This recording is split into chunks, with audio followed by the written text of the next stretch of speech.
ಡಿಕೆಯನ್ನ ಮುಖ್ಯಮಂತ್ರಿ ಮಾಡಿದಂಥವ್ರು ಯಾರು ಈ ಪ್ರಶ್ನೆನ ಮತ್ತೆ ಈಗ ಡಿಸಿಎಂ ಎತ್ತಿದ್ದಾರೆ. ನಾವೇನೇ HD ಕುಮಾರಸ್ವಾಮಿ ಅವರನ್ನ ಮುಖ್ಯಮಂತ್ರಿ ಮಾಡಿದ್ವಿ, ಆದರೆ ಮುಖ್ಯಮಂತ್ರಿ ಮಾಡಿದ್ಮೇಲೆ ಅವ್ರು ಮಾಡಿದ್ದೇನು? ಅಧಿಕಾರ ಅನುಭವಿಸಿದ್ದವರು, ಬಯಸ್ಕೊಂಡಿದ್ದು ನಾವು. ನಿತ್ಯ ನಮ್ಮ ಬೈತಾರೆ. ಡಿಸಿಎಂ ಟಕ್ಕರ್ ಕೊಟ್ಟಿರುವಂಥ ರೀತಿ ಇದು. HD ಕುಮಾರಸ್ವಾಮಿ ಅವ್ರನ್ನ ಸಿಎಂ ಸ್ಥಾನಕ್ಕೆ ಏರಿಸ್ತವ್ರು ನಾವು, ಅವ್ರನ್ನ ಕೆಳಗಡೆ ಇಳಿಸ್ತಂಥವ್ರು ಬಿಜೆಪಿ ಅವರು. BSY, ಯೋಗೀಶ್ವರ್, ಅಶ್ವಥ್, ಶೋಭಕ್ಕ ಏನು ಹೇಳ್ತಾರೆ? ಇನ್ನು ದೋಸ್ತಿ ನಾಯಕರ ಮಠ ಭೇಟಿಗೆ ಸಂಬಂಧಪಟ್ಟಂಗೆ DK ಶಿವಕುಮಾರ್ ಕಿಡಿಕಾರಿದ್ದಾರೆ. ಕಾಂಗ್ರೆಸ್ನವರು ಇಳಿಸಿದ್ದು ಅಂತ ಆರೋಪ ಮಾಡ್ತಾರೆ. ಸಿಎಂ ಮೇಲೆ ಅನಗತ್ಯವಾಗಿ ಗೋಬೆ ಕೂರಿಸ್ತಾರೆ. ಆದ್ರೆ ಇಳಿಸಿದವ್ರು ಯಾರು? ಬಿಜೆಪಿಯವರು. ನನ್ನ ಮೇಲೆ ಆರೋಪ ಮಾಡಿದ್ರೆ ಜನ ಒಪ್ತಾರಾ ಅಂತ ಕೂಡ DCM ಕೇಳಿದ್ದಾರೆ. ಈಗ ಯಾರು ಇಳಿಸಿದ್ರು ಕುಮಾರಸ್ವಾಮಿಗೆ ಒಕ್ಕಲಿಗರು ಚೀಫ್ ಮಿನಿಸ್ಟ್ರು ಅಂತ ನಾವು ಕೆಲವೆಲ್ಲ ಮಾತಾಡಿದ್ರು. ವೀರೇಶ್ ಪ್ರೀ ಸ್ಕೂಲ್ ಬಿಸ್ನೆಸ್ ಮಾಡಿ 10 ಲಕ್ಷಕ್ಕೂ ಹೆಚ್ಚು ಗಳಿಸ್ತಿದ್ದಾರೆ. ನೀವು ಕೂಡ ಅವರಿಂದ ಕಲಿಬೇಕಾ? ಅವ್ರ ಜೊತೆ ವಿಡಿಯೋ ಕಾಲ್ ನಲ್ಲಿ ಮಾತಾಡಬೇಕಾ? ಈಗಲೇ ಫ್ರೀಡಮ್ ಆಪ್ ಡೌನ್ಲೋಡ್ ಮಾಡಿ. ಯೋಗೇಶ್ವರ, ಅಶ್ವತ್ಥನಾರಾಯಣ, ಅಶೋಕ ಎಲ್ಲ ಸೇರಿ ಇಳಿಸಿದ್ರಲ್ಲ, ಆಗೇನಾಗಿದ್ರು ಇವರೆಲ್ಲ? ಶೋಭಕ್ಕ ಇವರೆಲ್ಲ ಸೇರಿ ಇಳಿಸಿದ್ರಲ್ಲ, ಯಡಿಯೂರಪ್ಪ ಇವರೆಲ್ಲ ಸೇರಿ ಕುಮಾರಸ್ವಾಮಿ ಇಳಿಸಿದ್ರ? ಇಳಿಸ್ತವ್ರು ಅವರು. ಕೊನೆ ಕಾಂಗ್ರೆಸ್ ಅವರು ಇಳಿಸಿದ್ರು ಅಂತ ಸಿದ್ದರಾಮಯ್ಯನವ್ರ ಮೇಲೆ ಗುಬ್ಬಿಕೊಂಡ್ರು. ತಮ್ಮ ಮೇಲೆ ಆರೋಪ ಮಾಡ್ತಾ ಇದ್ದಾರೆ. ಈಗ ನನ್ನ ಮೇಲೆ ಆರೋಪ ಮಾಡಿದ್ರೆ ಜನ ಒಪ್ಪಲ್ಲ. ಅವ್ರು ಆರೋಪ ಮಾಡಿದ್ರು ಜನ ಒಪ್ಪಲ್ಲ. ಜನ ಒಪ್ಪಬೇಕಲ್ಲ ಅದಕ್ಕೆ. ಅಲ್ಲ ರೀ, ನಾನು ಡೆಪ್ಟಿ CM ಇದ್ದೀನಿ, ಒಂದು ಪಕ್ಷದ ಅಧ್ಯಕ್ಷ ಇದ್ದೀನಿ. ಜನಕ್ಕೆ, ನಮ್ಮ ಸಮಾಜಕ್ಕೆ, ಅವ್ರಿಗೆಲ್ಲ ಏನು ಯಾರು ದಡ್ರೇನಲ್ಲ, ಅವ್ರಿಗೆಲ್ಲ ಗೊತ್ತಿದೆ. ನಾವು ಇಲ್ಲಿ ಅಧಿಕಾರದಲ್ಲಿದ್ದು ಏನಾದರೂ ಸಮಾಜಕ್ಕೂ ಸಹಾಯ ಮಾಡ್ಬೋದು, ಪಕ್ಷಕ್ಕೂ ಸಹಾಯ ಮಾಡ್ಬೋದು, ಸರ್ಕಾರಕ್ಕೂ ಸಹಾಯ, ಸರ್ಕಾರದಿಂದ ಅವ್ರ ಏನಿದೆ ಮಠಕ್ಕೆ ಏನು ಸಮಸ್ಯೆ ಇರ್ಬೋದು, ನಮ್ಮ ಜನಕ್ಕೆ ಅವಕಾಶಗಳಿರ್ಬೋದು, ಎಲ್ಲ ಕೂಡ ನಾವು ಮಾಡೋಕ್ಕೆ ಅವಕಾಶ ಇದೆ, ನಾವು ಮಾಡ್ತೀವಿ. ದೂರದ ಬೆಟ್ಟ ಯೋಚನೆ ಮಾಡ್ತಾ ಇದ್ದಾರೆ. ಎಲ್ಲೋ ಇನ್ನ 4 ವರ್ಷ ಆದಮೇಲೆ ಅಂತ ಯೋಚನೆ ಮಾಡ್ತಾರೆ. ಇನ್ನು ಮಠ ಭೇಟಿಯ ಬಗ್ಗೆನೂ ಕೂಡ ಮಾತಾಡಿದ್ದಾರೆ. ಇನ್ನು ಒಕ್ಕಲಿಗ CM ಬಗ್ಗೆನೂ ಮಾತಾಡಿದ್ದಾರೆ. ಒಕ್ಕಲಿಗ CM ನ ಕೆಳಗಿಳಿಸಿದ್ರು. ಮಠಕ್ಕೆ ಹೋಗಿದ್ದಾಗ ಸ್ವಾಮೀಜಿಗಳೇ ಕೇಳಬೇಕಾಗಿತ್ತು ಈ ಸಂಗತಿಯನ್ನ. ಮೈತ್ರಿ ನಾಯಕರು ಮಠಕ್ಕೆ ಭೇಟಿ ಕೊಟ್ಟಂತ ಹಿನ್ನೆಲೆಯಲ್ಲಿ DK ಇದರ ಬಗ್ಗೆ ಲೇವಡಿ ಮಾಡಿದ್ದಾರೆ. ಇದನ್ನು ಸ್ವಾಮೀಜಿ ಕೇಳಬೇಕಾಗಿತ್ತಂತೆ. ಮೈತ್ರಿ ಸರ್ಕಾರ ಬೆಳೆಸಿದ ಬಿಜೆಪಿ ಅಲ್ವಾ?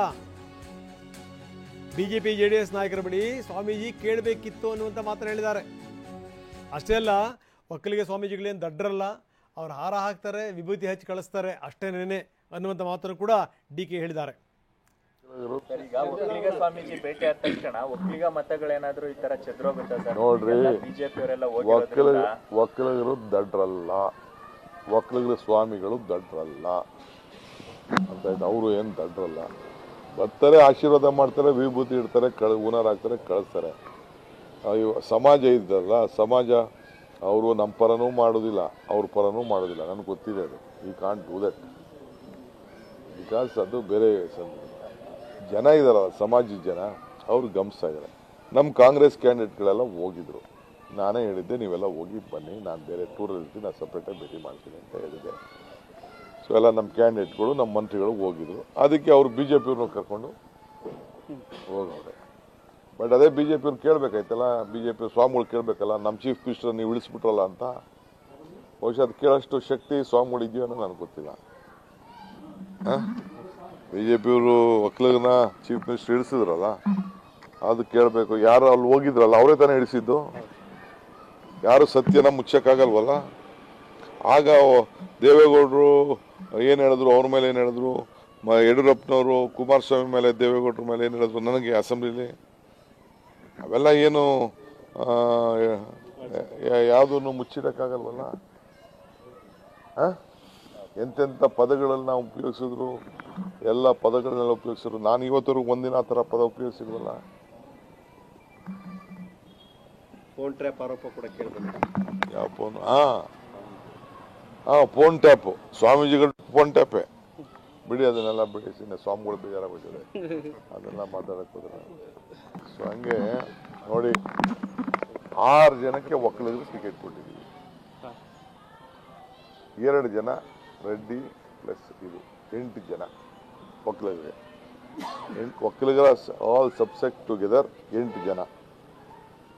ಈಗ ನಮಗೆ ಜೊತೆಗೆ ನಾನು ಅಧ್ಯಕ್ಷನಿದ್ದೀನಿ, ಆ ಪಾರ್ಟಿ ಅಧ್ಯಕ್ಷನಿದ್ದೀನಿ, ಡೆಪ್ಟಿ CM ಇದ್ದೀನಿ. ನಾವು ರೆಡಿ ಆಗಿದ್ದೀವಿ ಎಲ್ಲದಕ್ಕೂ, ಸರ್ವಿಸ್ ಮಾಡೋಕ್ಕೆ, ಸೇವೆ ಮಾಡೋಕ್ಕೆ, ಸಮಾಜಕ್ಕೆ, ರಾಜ್ಯಕ್ಕೆಲ್ಲ. ಅದು ಬಿಟ್ಬಿಟ್ಟು ಇನ್ನು ಯಾವುದೋ ಮುಂದಕ್ಕಿನ್ನ 4 ವರ್ಷ ಆದಮೇಲೆ ಅಂತ ಅವ್ರೇನು ದಡ್ಡ. DK ಶಿವಕುಮಾರ್ ಹೇಳಿದಂಥ ಮಾತನ್ನು ಕೇಳಿದ್ರಿ, ಈ ಮುಖ್ಯಮಂತ್ರಿ ಕೆಳಗಡೆ ಇಳಿಸ್ತಂಥವ್ರು ಯಾರು ಅನ್ನುವಂಥ ಪ್ರಶ್ನೆನ ಸ್ವಾಮೀಜಿಗಳೇ ಕೇಳಬೇಕಾಗಿತ್ತು ಅನ್ನುವಂಥ ಮಾತನ್ನು ಹೇಳ್ತಾರೆ DK ಶಿವಕುಮಾರ್. ಸ್ವಾಮೀಜಿಗಳಿಗೇನು ಬೇರೆ ಕೆಲಸ ಇಲ್ವಾ? ಈ ಪಕ್ಷದವರು ಬರ್ತಾರೆ, ಆ ಪಕ್ಷದವರು ಬರ್ತಾರಪ್ಪ, ಅವರೆಲ್ಲರೂ ಕೂಡ ಆಶೀರ್ವಾದ ಮಾಡಿ ಕಳಿಸುವಂಥದ್ದು ಅವ್ರ ಜವಾಬ್ದಾರಿ. ಸ್ವಾಮೀಜಿಗಳು ಕೇಳಕ್ಕೆ ಸಾಧ್ಯನಾ?